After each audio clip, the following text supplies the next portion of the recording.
Down to a developing story in Middlesex County, New Jersey, where a Broadway actress has been found dead.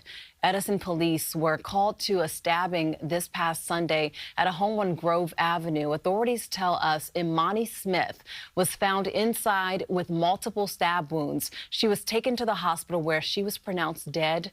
Smith previously played young Nala in Lion King on Broadway. 35-year-old Jordan Jackson Small is facing several charges, including first-degree murder and unlawful possession of a weapon. December 21st, 2025. A quiet Sunday morning in Edison, New Jersey. At 9:18 a.m., a 911 call shatters the peace. Inside a home on Grove Avenue, 26-year-old Imani Dia Smith lies with multiple stab wounds. First responders rush her to Robert Wood Johnson University Hospital, but it's too late. She's pronounced dead.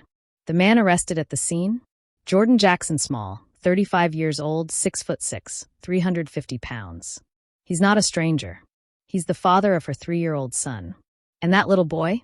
He was there when it happened, standing somewhere in that house, witnessing something no child should ever see. If this story already has you gripped and you want justice for cases like Imani's to stay in the spotlight where they belong, do me a favor right now. Hit that like button, subscribe to She's Alive, and smash that notification bell. Because every view, every share, every comment keeps these stories alive and demands accountability. Don't let this one fade into silence.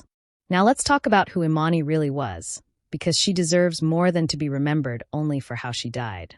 Born in 1999, Imani grew up in New Jersey with deep ties to the Broadway world. Her mother, Monique Rance-Helper, worked as a professional hairstylist on some of the biggest productions you can imagine. The Lion King, Once on This Island, the film adaptation of In the Heights, even the groundbreaking FX series Pose. Imani didn't just hear about Broadway, she lived it. She watched her mother work backstage, saw the discipline and exhaustion and magic that went into every performance. And from the time she could walk, Imani showed she had the spark too. Singing, dancing, acting. She was what they call a triple threat in the industry. In September 2011, when most kids her age were worried about middle school homework, Imani stepped onto one of the most prestigious stages in the world. She was cast as young Nala in Disney's The Lion King on Broadway. Think about that for a second. This wasn't some small community theater production. This was Broadway, the real deal. She performed night after night for a full year, from September 2011 to September 2012, before she was even old enough to drive a car. The role of young Nala isn't easy either. It demands vocal strength, physical stamina, emotional depth. Imani nailed it. She brought audiences to their feet. She was living a dream that millions of kids could only fantasize about. But here's the thing about child stars. The spotlight doesn't last forever, and life moves on. After her run in The Lion King ended in 2012, Imani gradually stepped back from professional acting. She didn't chase fame. She didn't plaster her life all over social media.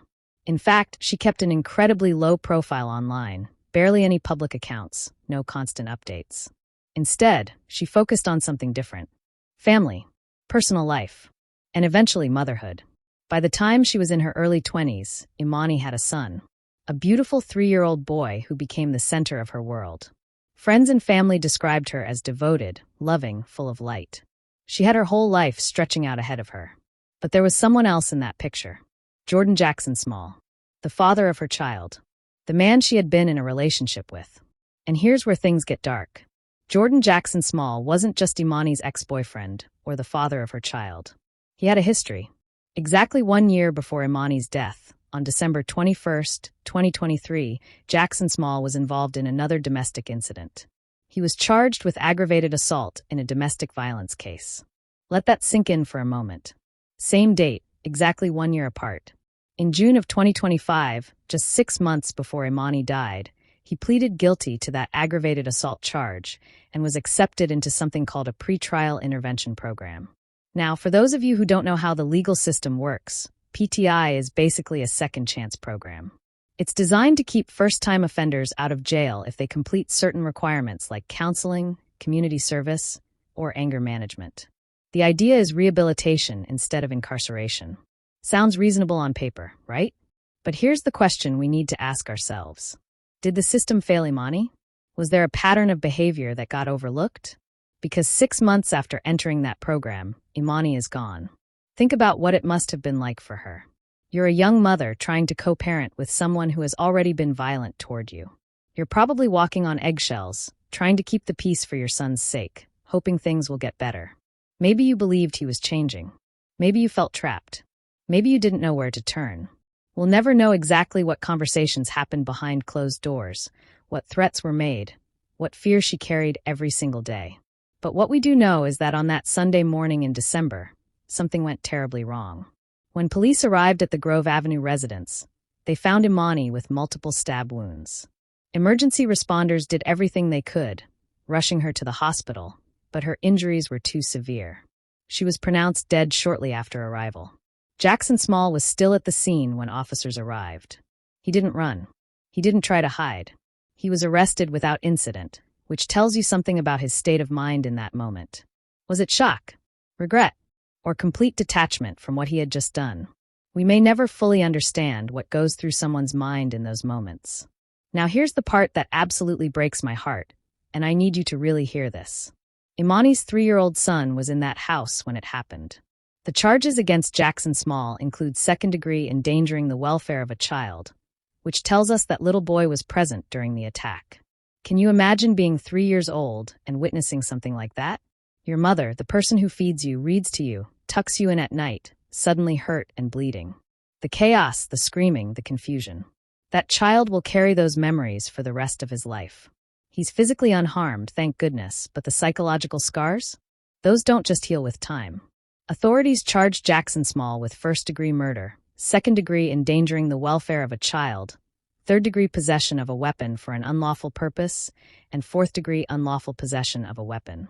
He's currently being held at the Middlesex County Adult Correctional Center, awaiting a pretrial detention hearing. His initial court appearance was postponed, so we're still waiting to see how the legal proceedings will unfold.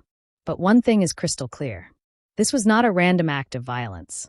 Prosecutors confirmed that Jackson Small and Imani knew each other, had a child together, and had a history. This wasn't a stranger breaking in. This was someone she trusted at one point, someone she shared her life with. What pushes someone to that breaking point? What makes a person look at the mother of their child and decide to take her life? Stick with me because we're about to dive into what happened next. The investigation moved quickly. Detective Kevin Kirsch from the Edison Police Department and Detective Olivia Ankudowicz from the Middlesex County Prosecutor's Office took the lead on the case. They worked methodically, gathering evidence from the scene, interviewing witnesses, piecing together the timeline of events. The physical evidence was damning. The weapon used in the attack, the pattern of wounds, the presence of the child in the home. Everything pointed to a clear picture of what happened that morning. Authorities have asked anyone with additional information to come forward, urging people to contact Detective Kirsch or Detective Ankudowicz directly. Because even when an arrest is made, building an airtight case for prosecution requires every detail, every witness statement, every piece of evidence. And while the legal system grinds forward, Imani's family is left to pick up the pieces of a life shattered beyond repair. Her parents, Monique Rance Helper and Ronnie Helper, are not only grieving the loss of their eldest daughter, but they're now raising their 3-year-old grandson. Think about that weight for a second. You lose your child in the most horrific way imaginable, and immediately you have to step up and become a parent again to a traumatized toddler who just watched his mother die. They also have 2 younger children of their own who are processing this tragedy. The entire family structure has been turned upside down. Imani's aunt, Kira Helper, set up a GoFundMe to help the family cover funeral expenses, crime scene cleanup, trauma therapy for the little boy, and ongoing care as they navigate this nightmare. The response from the community has been overwhelming. By Christmas Eve, just days after Imani's death, the fund had raised over $48,000. People from the Broadway community, from Edison, from across the country who never even met Imani, all came together because they recognized the senselessness of this loss. The fundraiser also helps care for Imani's beloved dog, Kuro, and supports Monique, whose freelance hairstyling income has taken a hit as she takes time to grieve and care for her family. When tragedy strikes, the bills don't stop.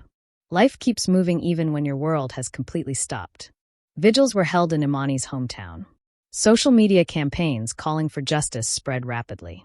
The Broadway community, which watched Imani shine as young Nala all those years ago, rallied around her memory. She wasn't just a statistic. She was a daughter, a mother, a sister, a performer who once made audiences believe in the magic of storytelling. Her aunt described her as vivacious, loving, and fiercely talented. A woman who brought light into every room she entered. And now that light is gone, snuffed out just days before Christmas, leaving behind a little boy who will grow up without his mother.